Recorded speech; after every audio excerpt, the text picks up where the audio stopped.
and it finally happened. YouTube took us down. So you're watching Not the this. one I thought they would do. I know. So yeah, last week's news must have been so spectacular that YouTube thought, nah, we're not having that. But you can still catch us on Spotify and everywhere else where my this appears. So hopefully this stays on YouTube, and if you're a YouTube watcher, I don't know, email YouTube and go, why the hell did YouTube? Yeah, complain. We want to bombard them with complaints saying that you want us on YouTube. To be perfectly honest, I Exactly. don't think you missed much from what I remember last week. Oh, pretty much, and we'll carry on that theme of this is the only podcast news show where we don't actually have that much news and we just talk shit. We just rant. Pretty much. So, like, let's carry on. I'll start because it's nice and easy. Usually, what we do is what we watched this week. This is the first time where I genuinely think I haven't watched anything. Like, actually, I have watched nothing. I've been I struggled building. to rack my brain for this week as well. Yeah, I've been building the 10 Point Podcast office all week. So, yeah. Other than watching the new Discovery Channel Ghost season stuff, like all those spooky spectaculars, which is good. That's on all streaming services. I haven't even watched House of Dragon. I've not even watched the Lord of the Rings. Please tell me you watch She-Hulk, because I've got a rant coming up. I've not even watched She-Hulk yet. Oh, I've got a rant coming up, so I'll have to temper that a little bit now then. So yeah, this is all to come up. Yeah, so that's what I've watched. Sweet hee haw, other than Discovery Channel stuff. So Chris, what have you watched? To be honest, I'm not much better. Only because Poppy's been reading it at school. I watched Percy Jackson and the Lightning Thief. I love Percy Jackson series. Absolutely love it. That's the first time I'd seen it, and it might be, spoiler alert, the first film I've ever seen where Sean Bean doesn't die. Yeah. Yeah. I think it's an underrated series, and I'm actually quite looking forward to the series now. I've seen the first one for definite. I don't really remember. The second one's the Sea of Monsters. Is that the second one? Yes. Yeah, so I don't really remember that one. The first one's actually all right. But it's one of those films where absolutely everybody in it is like a big famous name actor, and you're like, they were in this for the long haul. They thought this was Harry Potter all over again. So then it's like, yeah, they got 2 films out of it and stopped. Yeah, it was all right. I kind of was like dipping in and out because it was boring me at points, but I might give it another bash and properly watch it. But right now, it's getting like a middle thumbs. A middle thumb. Middle I was gonna say a middle finger. That's our new reviews. Just middle finger. 2 fingers. Well, I've got something I'm giving a middle finger to. So Yeah, apart from I've not watched anything, so crack on, Bruce. Right. I've only watched one thing, really, that I would comment on. I was going to go to the cinema, and I was going to do my double bill, but the weather was horrific that day, and I thought, I need to walk to the train station. I need to walk from the station to the cinema. I know I'm going to be indoors for like 6 hours watching films, but I'm probably going to get soaked on the way back again. I thought, Well, I can't really be bothered. carry on with your theme there. I had all intentions to go watch The Woman King. I Yes. even had it on my phone. Yeah. I had the Cineworld app up, right? And this carries on my Cineworld like ran. I had my Meerkat code. I selected my seats. I put my Meerkat code in. I was like, right, $6.99 for 2 tickets. Bargain. Bargain. Got to the end and I was like, £8.50? What the fuck's this shit? Oh, it's a £1.50 booking fee. I was like, right, fuck that. I'll do it when I get there. I ended up then just going to Screwfix, buying some shit, and then going, fuck the cinema. So if there wasn't a £1.50 booking fee, Cineworld would have had me hooked in, but no, fuck them. They'd have had your money as well. Like, it's not a case of you went because you had a membership card now. It's like, it's actually your hard-earned money that's going into Exactly. it. But no, I was all up for watching The Woman King, but yeah, that £1.50 booking fee put me right off. So yeah, carry on. So yeah, the weather has put me off. I looked outside, it's absolutely torrential. Like, I think it was the worst day of weather I've seen in maybe 3 years. So I don't know if finally the world's back to normal again, and whatever we do as a population creates torrential rain. So the one thing, my one regular, there's a lot of TV shows on now, a lot of stuff I could be watching. I watch Wrexham in a streak, because I know we can finish it now. As of the date of recording, all the episodes are there for us to finish for the Wrexham documentary. But the one thing I watch every Thursday, because we do the podcast at night, is I watch the She-Hulk. So the She-Hulk finale was this week. Andy hasn't watched it yet, so I'll preserve my spoilers. And have you seen it, Chris? I haven't seen it, no, yet. You haven't seen it. Well, neither of you have seen it. So I'll preserve spoilers for once you've seen it. So next week might actually be the rant. But yes, this gets 2 giant middle fingers to She-Hulk. This is the notes I've written down here. So I will not spoil the show, but the words I've written down, I actually got my notes out. I need to remember all this stuff. Who is this television program for? Is the first thing I've got written next to it. The show within the finale here, because she's all jokey and looks to the camera and that, points out how bad Marvel television show finales are within this television show, but then forgets to actually have its own finale, to write anything good, compelling, conclusive about what's been going on. And I mean, wrapping things up into a bow is not the main problem it has. It's the way about the go, which this finale is awful.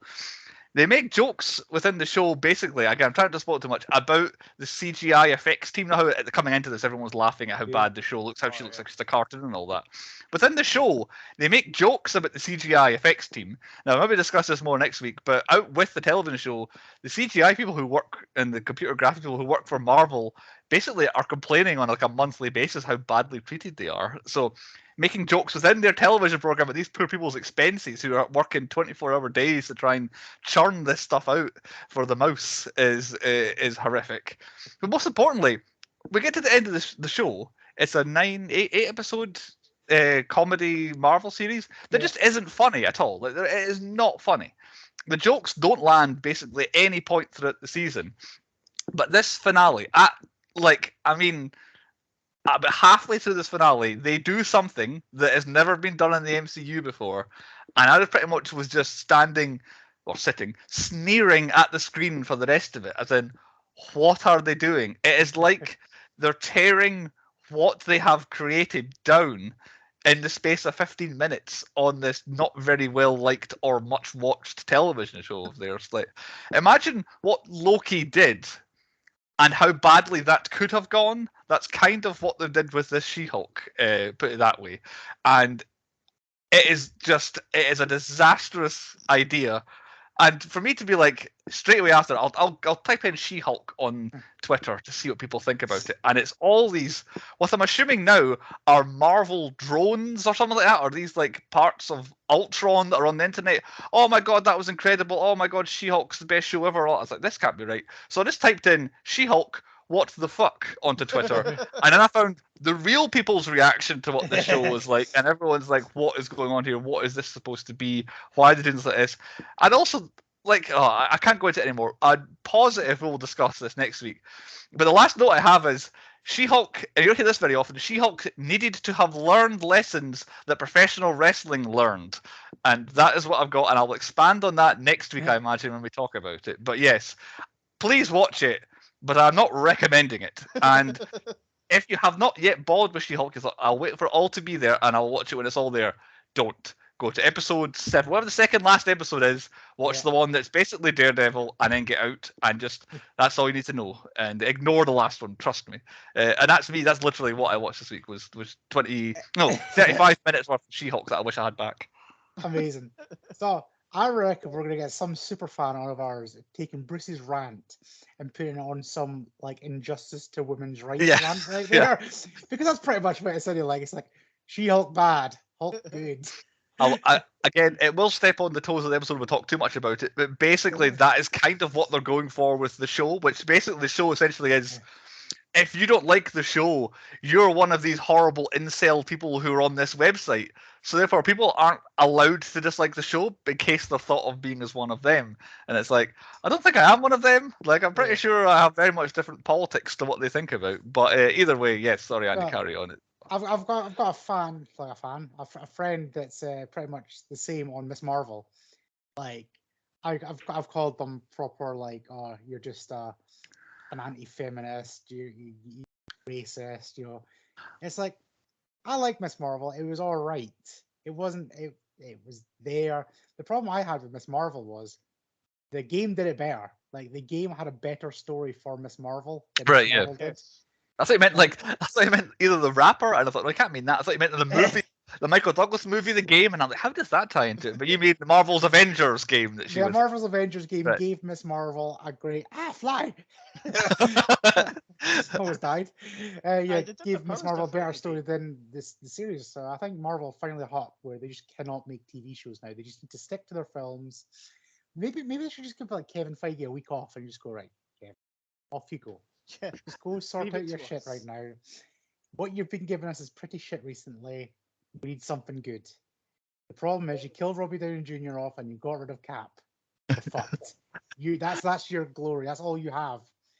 So yeah, I heard it's Marvel fatigue more than anything. But yeah, you're right. From what I've seen of Hulk so far, She-Hulk is shit. So we have nothing to recommend that we've watched this No. week. So Awesome.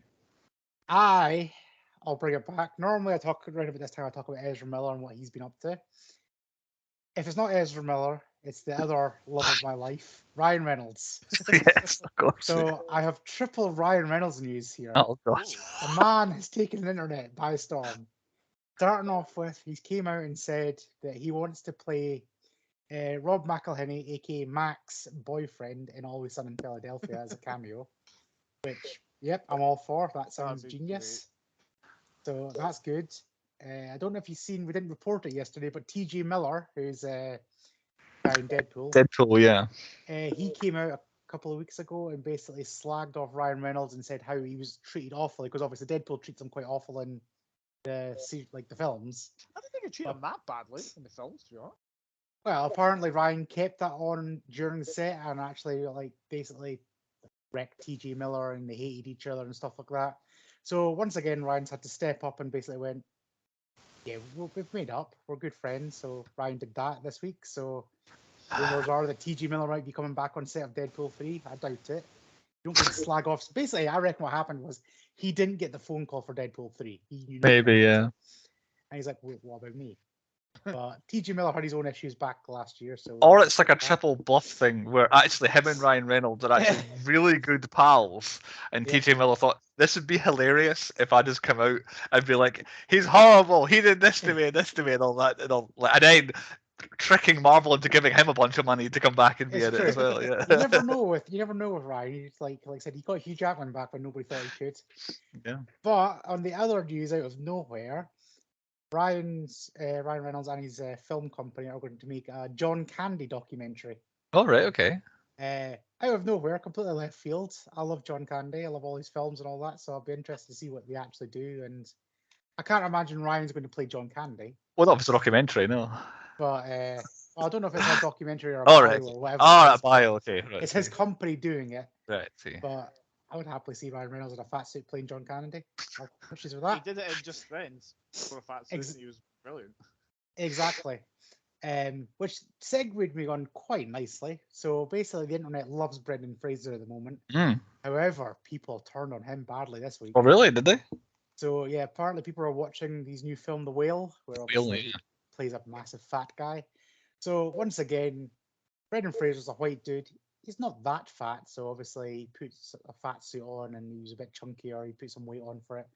Now the internet is annoyed because he's fatted up. Just as the same internet fans would be annoyed if somebody blacked up. Yeah. Except if you're Robbie Downey Jr. If you can get away with that. Again, that was satirical, I guess. So he kind of got away with that. Also, he right at the tail end of it, and like he got away with it when he did. Nowadays, you wouldn't at all get away with it. So yeah. But yeah, the internet's not liking Brendan Fraser, which is on the same week as Brendan Fraser's come out and said he'd happily do The Mummy 4, because let's face it, we've all forgotten about Tom Cruise actually doing The Mummy 4. Because that film sucked balls. For me, they'd be better doing The Mummy 3 again, because again, I keep forgetting that film exists. So just redo that whole film. Yeah, exactly. Basically, what they need to do, Mummy 1, near perfect. The Mummy 2, I absolutely love, and I think is one of the greatest action adventure films up until about the last 15 minutes, where the CGI and the Rock probably wrong.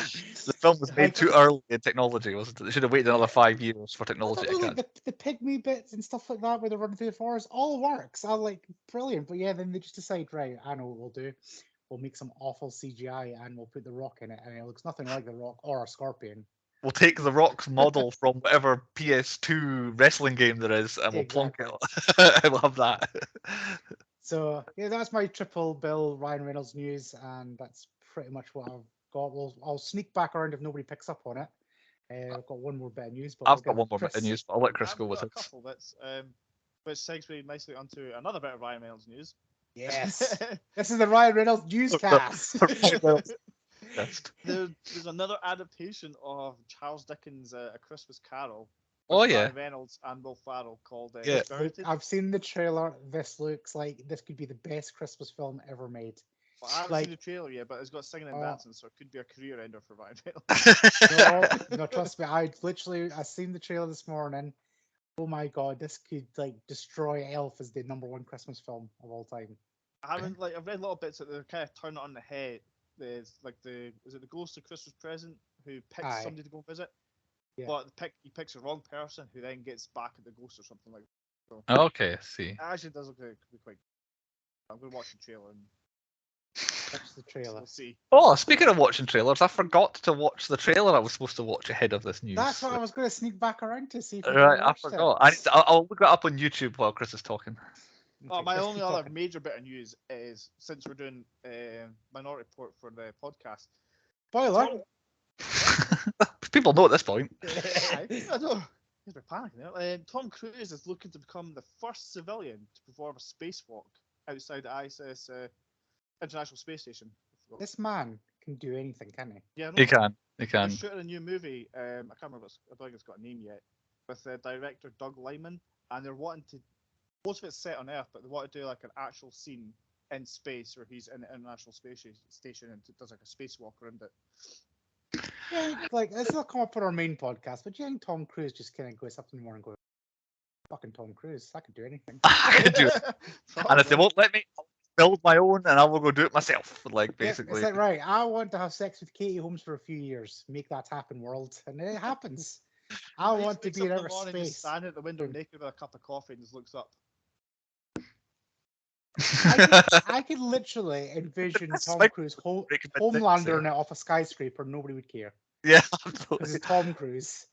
The whole thing with Top Gun as well was like, yeah, make Top Gun 2, start production. Be good if I could really fly these planes. Right, everybody stop. I'm gonna go learn how to fly these planes. Like that. That's Tom Cruise in a nutshell. Tom Cruise. Fucking That guy. Tom Cruise. Okay. But I've queued up the Super Mario trailer here. Oh, Should we do a live? Let's do this. Do you want to Right. join in or watch it myself? I don't know what you want to do. Watch I've it seen it. yourself. We'll get reactions. Right, okay. I think I've got a volume at a reasonable level here. So I've started it. Something's landed on the ground here. We do a talk through on. A whole bunch of red. Oh, we can't hear him when he's watching it. We have to do running commentary. there's red bits in the ground. Now, Yeah. I hear this. Yeah, we need to fill in some gaps while he's watching it. Yeah. We can't hear him. Without spoiling the trailer while I was doing it, were you as annoyed as everybody else was at that bit? No. So this is Yeah, Bowser. it didn't bother me. Bowser's the bad guy with the shell on his back. Yeah, Is that's Bowser. Right, he looks tough. He sounds like he should. Mainly, I'm watching this for Chris Pratt's version of Super Mario. So Well, it's funny because literally when I was watching the trailer, Chantel knew nothing about this film, and the bit that you're about to get to when Mario first appears, he just makes noises, and Chantel went, "Is that Chris Pratt?" And I was like, "Yes, it is." just from some noises while he's falling over some mushrooms. I do love little penguins. little penguin throwing snowballs at Bowser. It's good. I think it works. It's fun. It's friendly. While he's watching that, let's talk about the Mario movie. We need to do that as a podcast pick. It is on my list. Good. I don't know how to get it introduced, but my next theme next season might just be unfinished business of stuff that I was supposed to do that I haven't done yet. You're giving away your theme. So I know Chris's theme for season 6 is unfinished business now. Yeah. Here he is. Oh. He's here. He's doing his heart attack bit. Yeah, Chantel got that before he even speaks. It's like, is that The Chris gasp sounds like me. Pratt? The Chris Pratt gasp. This is thrilling podcast, by the way. Watching. Yeah, it's just talking about. It's just talking Chris Pratt style now. Yeah. We should do like a movie watch through this, us watching the film, and just me eventually just going. Yeah, you fall asleep. We should do a live off. watch along or something at some point. Yeah, Disney do that, don't they? You can do like watch alongs and stuff. So he barely talks in it, so you can't actually even really hear what he sounds. Yeah, and like this has literally got the internet up in like arms. That oh my god, he's not an offensive Italian guy. He doesn't talk like a Mario. He should, but that isn't what the Mario sounds like. Bob Hoskins never sounded No, like that. little bit. In Super Mario Bros. And it was great. There's a little bit there, a little hint of him being Italian. Yeah, so that just looks like any bog standard animated. It's like nothing special about it. But we'll see. Yeah, Also this complained about the trailer has fact got it's the internet up in got arms. no, trunk. I can't see how anyone could be offended by it. It looks Well, just There's insane. already like Sonic, they want to recast Chris Pratt and put Charles Martinet, who is the voice of Mario in all the games. I didn't do that. Biggest problem they have is I've met Charles Martinet. That man takes a lot of drugs. Right, okay. Allegedly. Well, you say allegedly. This man was on stage and basically said what he does. Well, how he got the gig is he popped a bunch of LSD and walked into the sound booth and just goes at it for 3 hours with an LSD. Right, well, there you go. And the man's old. Like, if you Google Charles Martin, I'm pretty sure he's like 59, 60 odd. He's pretty old. He's a nice guy, but yeah, like this is what he told everybody on stage was he just popped some LSD and just started making these noises. And that's the Mario that we've got now. He is aged 67. That's how old Charlie is. So this would have been what, maybe 10 years ago that I heard him say this on stage. Where would he be Mario? What sort of era would he be Mario? Probably only about what, maybe 10, 15 years before that he would have started voicing them. So yeah, he'd been 40s. So it's late 30s, 40ish, yeah. Yeah. But yeah, that's what he said. It's not what I'm like thinking. Yeah. Came out of the horse's mouth. He said it popped publicly. LSD. Yeah. And but can you imagine him doing that? Like, I don't know who's doing this production company. It's like, right, well, get the guy. Oh, shit, we've got to have an LSD handler now. He's never, because that's the thing. I can imagine like him going in, just doing noises is great and doing sound bites. But him having to do a script and work off other people's lines, I don't think it would work. The full-on Mario for an hour and a half would probably do your head in because he's going to have more lines than anybody in the film. So exactly. So yeah, I could see why he's there and why they don't have like the original voice actor doing it. Yeah, definitely. I don't think it's offensive at all. Nah, anything else, Chris? No, that was me. I'm out. I do. If that's what you're coming back around to, Andy, was Super Mario. There's one thing I thought you were going to come back around to. It also rhymes. What my bit of news is. Blade delayed is what I've got. So, back to Marvel again. Yeah, they've said, we don't have anyone who can write a Blade movie, so we're going to have to put it back 6 months to a year. This brings me off. I've done it in the podcast before. I had a dream. Okay. So. Okay. This is better than Martin Luther King's I had a dream. Yeah. So sound asleep I was. It's one of them ones where you just wake up and you kind of look over the clock and it's like, 5 o'clock. Right there. I had a thought. I was like, I was dreaming about something epic. And I just kind of went back to sleep. And what I did, right, is I got a phone call from Wesley Snipes. Okay. And he's like, Andrew, I want to make Blade 4. And I was like, right. And he's like, I've got 3 weeks in my schedule free and I have 0 money. Can we film Blade 4? And I said, yes, we can. Yes, Wesley. So I recorded it on my phone. And it is literally just him just spinning his sword around. I just remember vividly just of the dream, just him just like, but all the vampires were off screen.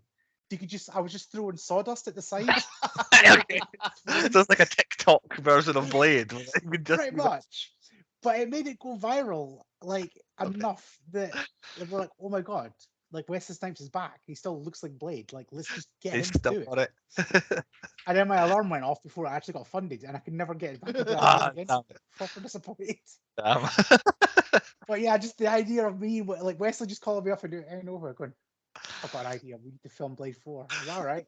I don't know who the man to call is. I'll phone Andy. But literally, like, I think it must have, like, which felt like hours and hours in my dream. Like, what happened? Fundamentally, what happened was he called me. I went out to America. We got the Blade costume. Like, I managed to get that, like, a replica. And then it was just me with my phone and then just throwing sawdust next to it while he was spinning his sword around. That seemed to be the only part of the film that I had, the only shot that I had in my vision. Film in the you should maybe give old Kevin Feige a shout and say you've got a script in mind for Blade. We do Endgame, just bits of sawdust going. Yeah, exactly. It's like your special effects team are not working. I could do practical effects. I've got this shit down. So yeah, Blade delayed. That's shit. Blade delayed. What else have you got in the future horizons then?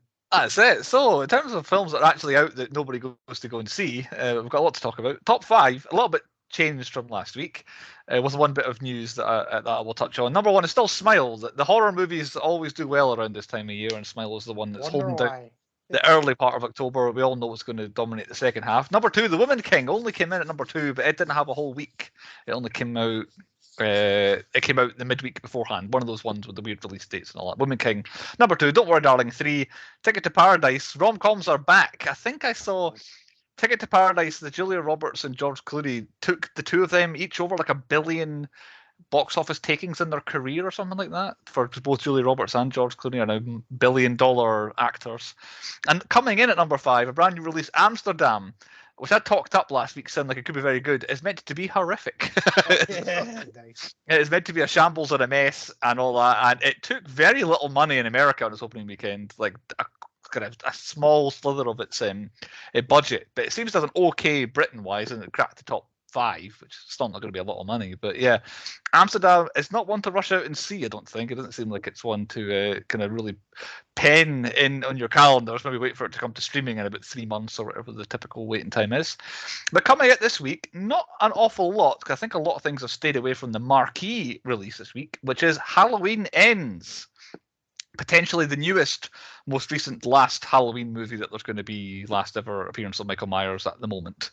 But it is the final one this time, we think, as they always say every time. Well, have you seen the Jamie Lee Curtis jokingly posted on her Instagram or whatever social media she was on? I saw that. I saw that. She basically posted a contract up basically saying that she will never appear in a Halloween film ever again as a cameo, voice, or anything. She promises. Right, okay. So apparently this is her last one. Her last one for definite, yeah. Yes. We'll see. We'll see. But yeah, there's no point in me going into it. It's the same people that are in all the other Halloween films. It's the last one.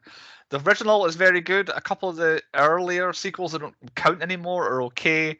The new Halloween that came out that's just called Halloween is pretty good, but the most recent one, Halloween Kills, is horrific. So God knows what this one's going to be like. So a new Halloween film. Halloween H2O. That's my fave. that's what I remember. Yeah.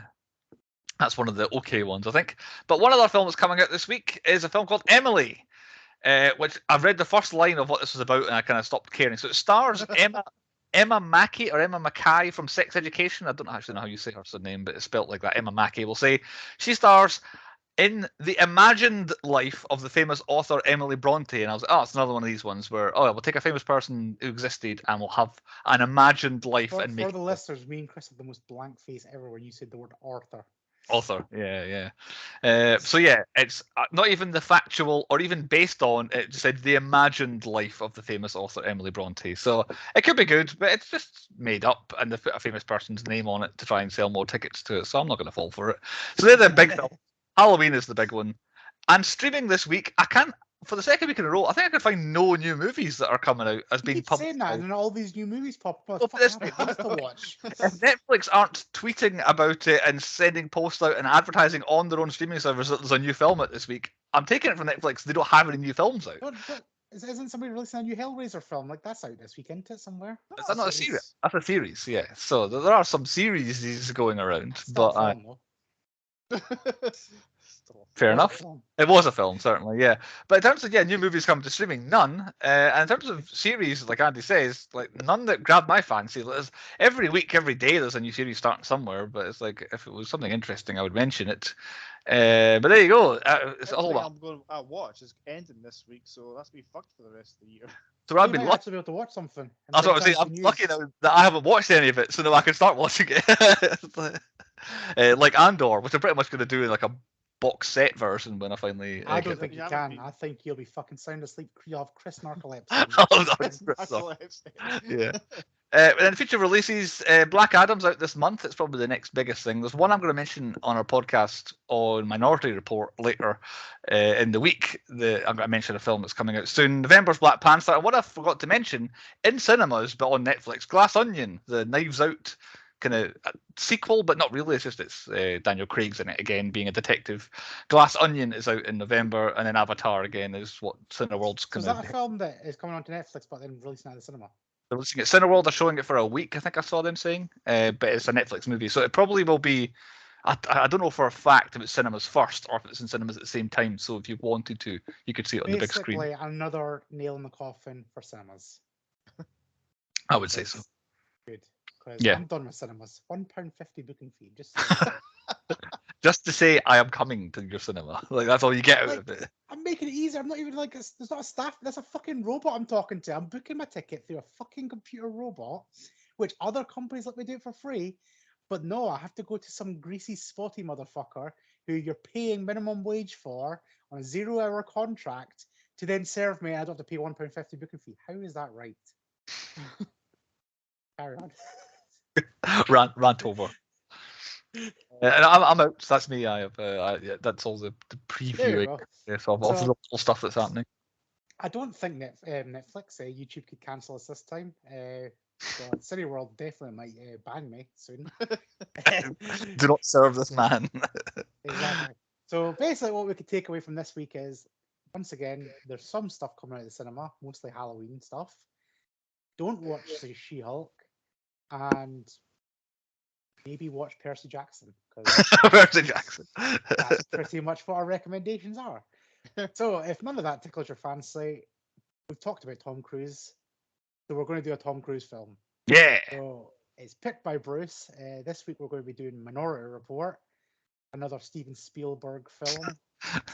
We love which, Stephen over here. Big we fan. love Steven Spielberg, and it's another one of the, can't remember, it was literally on the tip of my tongue, the other dude that we've done Scanner Darkly and stuff like that.